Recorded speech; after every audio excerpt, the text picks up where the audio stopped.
I just ate a mango shrimp enchilada, and my stomach is just churning, guys. So bear with me as I get through this. I hope I don't make any obscene gestures or whatever. If I do, it's because of my stomach.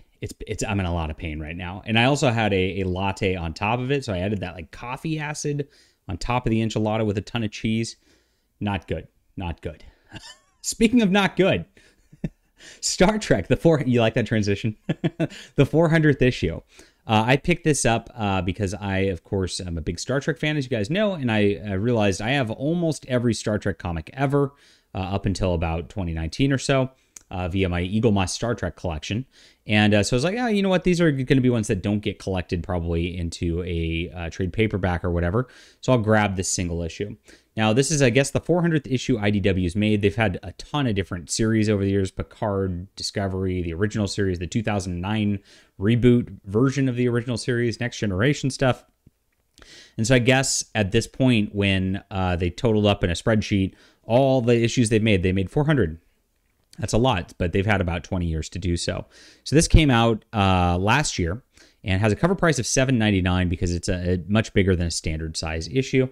And there's a bunch of variant covers because that's kind of how they sell their books these days, is they try to get in that variant market. It's got a ton of different creative teams in it, too. One's Captain's Log to start. And this Captain's Log story, I guess I'll get into the stories by themselves. It's got a team I'm not super familiar with. Declan Shalvey is then on the next one. And he's been doing some Star Trek stuff lately. They got Will Wheaton to write a comic story in here. After that, they have Mike Johnson, who's written a bunch of stuff on a quick short, and then one more also. I'm a big fan of Mike Johnson's work. Usually, he's done a great job. And then they have Jackson Lanzing, and Colin Kelly doing a prequel to the first Star Trek, which like relaunch that they were doing, which I've already done a review of on this channel. You can check that out. All right, so the Captain's Log is literally just going through and like reminding you of all the things that happened over the years in different panels. It really doesn't have much of a narrative to it. It's pretty loose. You can see the figures are pretty stiff here. The art is kind of on the cheap side. Looks bizarre. That's supposed to be Captain Kirk. I guess just very bizarre. Looks here. Art's not good. Story's totally like pointless. They give you some member berry moments and then, oh, Enterprise is getting decommissioned. It's Sulu's turn. And that's kind of, I guess, the twist. So there's that. A painful start to a 400th issue. I guess they were just trying to like get you on the member berries for all the Star Trek movies to like do the... I hate that about anniversary comics. Like they do this a lot in like, you know, Batman 1000 or whatever it is. Like they'll spend time like rehashing Batman stuff like for member berries as different panels rather than actually telling a good story. It seems to be something they love to do in mainstream comics for anniversary issues. And it's been that way for a while. Kind of sucks. This one's a Miles O'Brien one, which kind of goes into his backstory, which is neat on the story end. But the art is pretty rough. As you can see, you can barely even tell that's Miles O'Brien. It looks like a weird dude with curly hair. But they tell you it's Miles O'Brien, so you know it is. And this ends up having a flip side where Garrick ends up offing a spy.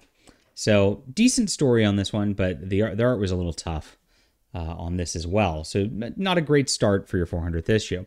After this, we get the Mike Johnson one page shot like homaging 2009.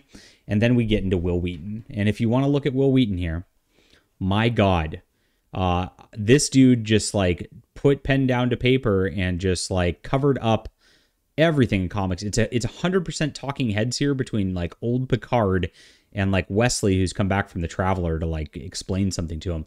And you can see it's got so much dialogue. It's a disaster. Will Wheaton has no business writing comics, clearly. This is just awful. I mean, like the artist is a little better on this one, but like the storyline's so bad because it's like so unreadable that it doesn't matter.